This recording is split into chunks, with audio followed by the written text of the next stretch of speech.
ఆధారం సర్వవిద్యానాం హయగ్రీవముపాస్మహే హైమోధ్వం ధర్మజహన్మరుడం సువాసన్మంగస్మృతం మకరంగం ఇంబాదరం మహదే ధర్మరాక్షం శ్రీ వెంకటేశ్వర ఆత్మసన్నిధత్తాం శ్రీనారాయణ మన ప్రకాశం జిల్లా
చక్కగా స్వామివారి యొక్క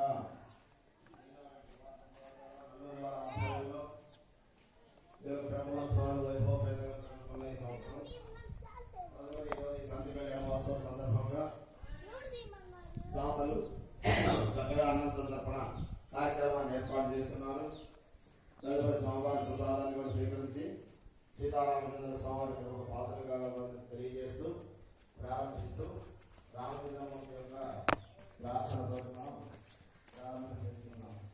ఎందుకంటే ఏకరాజు సంస్థానం బ్రహ్మాండే నటించిన ఏకైక సమాజంలో తిరువనంతపురం దేవస్థానం అందరికీ తెలిసిందే. శ్రీవారి యొక్క వెంకటేశ్వర స్వామి ఇళ్లలో మహిమలని సరిగా స్వామివారి యొక్క ఈ భూత భవిష్యత్ వర్తమాన కాలాల్లో కలిగినలో ఇంత ముందన్నడు కానీ ఇప్పుడు కానీ ముందు కానీ ఇప్పుడు స్వామివారిని మించిన దైవం లేదని మనకి తెలియజేస్తున్నాడు ఆ శ్లోకం ద్వారా. కానీ దానికంటే ముందు త్రేతాయుగంలో రామచంద్రమూర్తి సాక్షాత్ శ్రీమన్నారాయణుడే మానవ రూపంలో అవతరించి మానవులు ఎలా కష్టాలు అనుభవిస్తారు, ఎలా కష్టాలు పడుతుంటారు అని తెలుసుకోవాలనే ఉద్దేశంతో స్వామివారు సాక్షాత్ మానవ రూపంగానే ఉద్భవించి ఆయన అనేక కష్టాలు బాధలు మానవులుగా అనుభవించి సత్యాన్నే ధర్మాన్ని